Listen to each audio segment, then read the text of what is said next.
My sin was heavy, but chains break at the weight of your glory. I needed shelter, I was an orphan. Now you call me a citizen of heaven. When I was broken, you were my healing. Now your love is the air that I'm breathing. I have a future, my eyes are open. 'Cause when you call my name, I ran out of that grave, out of the darkness, into your glorious day. You called my name, and I ran out of that grave, out of the darkness, into your glorious day.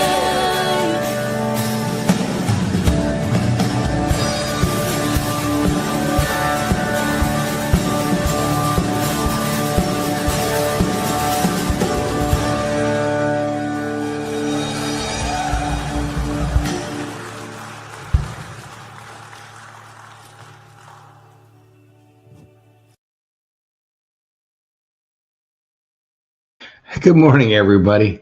I was experimenting. I was looking on the screen. There's a number of nine. Shows how many connections there are, and it's bouncing anywhere from 20 to 9, and then back to 20, then to 15. And I'm looking at it. So then, if you mouse over on it, it gives a breakdown. It tells you where each channel we're broadcasting to, how many are on it.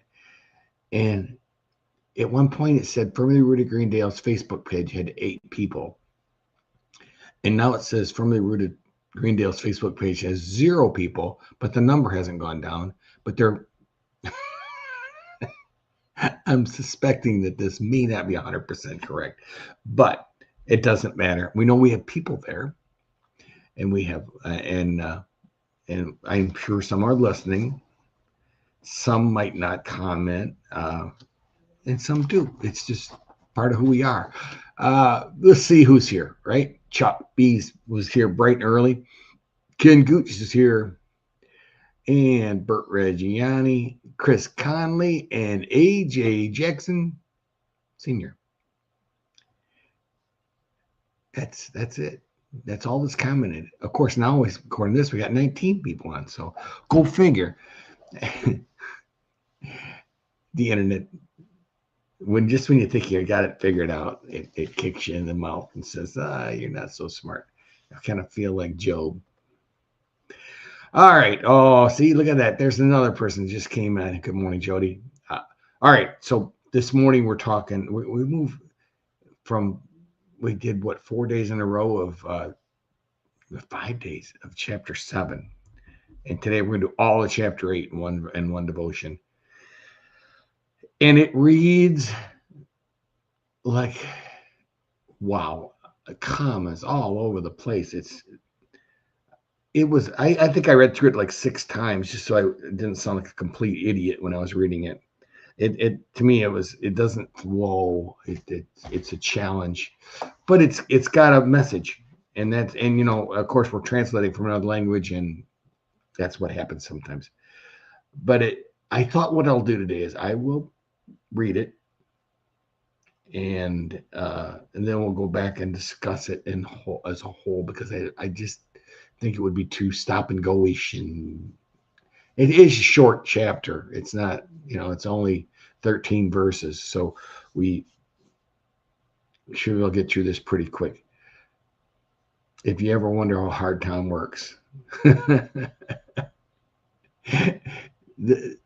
try doing this for a week. It's one thing to do one devotion a week like I do on Tuesday, but when you're responsible for doing it 5 days, it's like no fun.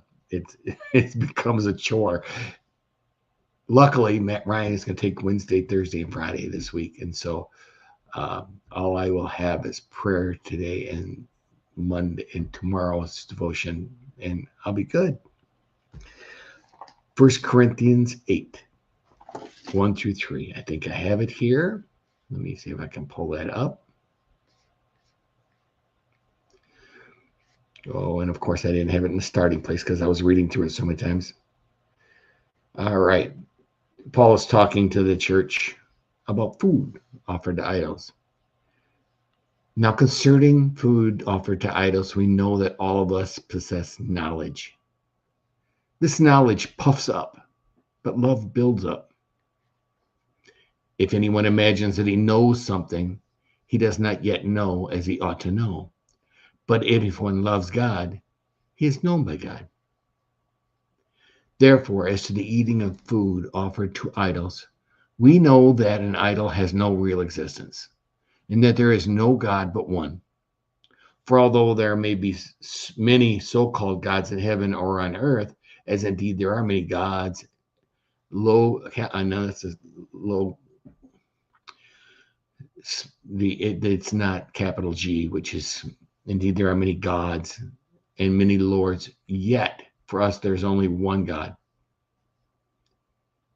the Father, from whom we all things and from whom we exist, and one Lord Jesus Christ, through whom all things and through whom we exist. This one got me every time. However, not all possess this knowledge, but some, through former association with idols, eat food that is really offered to an idol, and their conscience is weak. Conscience being weak is defiled. Food will not commend us to God. We are no worse off if we do not eat, or no better off if we do. But take care that this right of yours does not somehow become a stumbling block to the weak.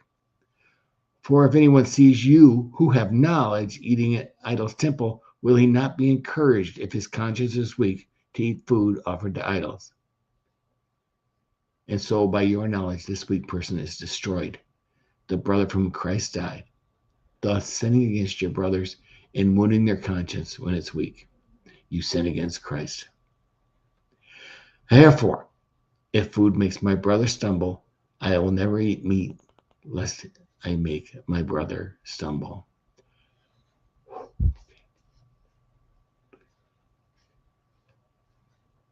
There must be 75 comments in that paragraph.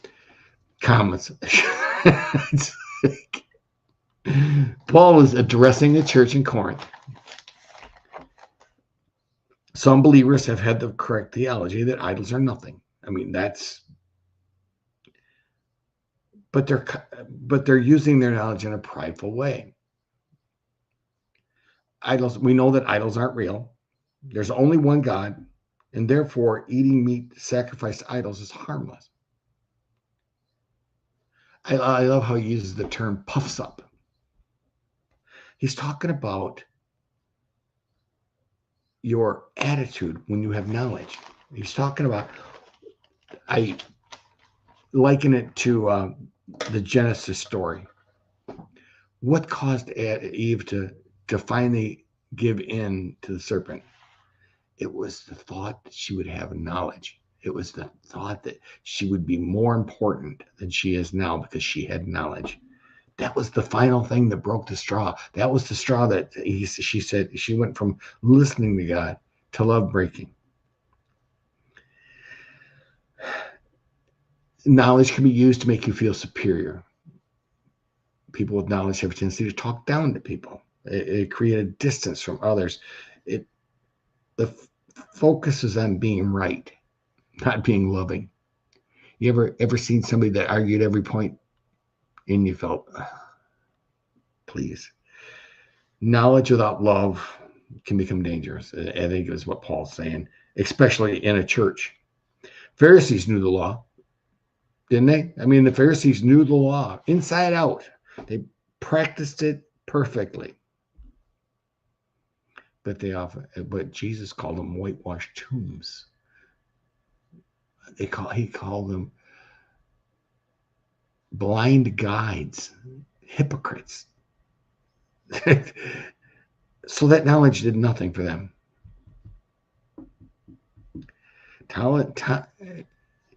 Paul goes further in this because just because it's okay to do something, just because it's not against the law, it's not against God's will, it could be a stumbling block to others. And I think that's where we saw with the church in Corinth.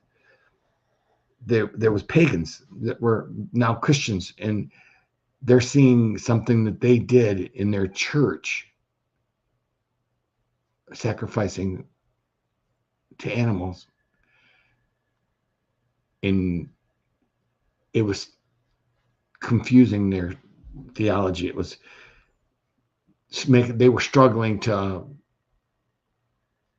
put the two together, and they said, this guy's got knowledge, he must know it's okay, it's probably okay for me too. And then Paul basically is trying to say we need to limit sometimes our liberties to protect those who may be weak.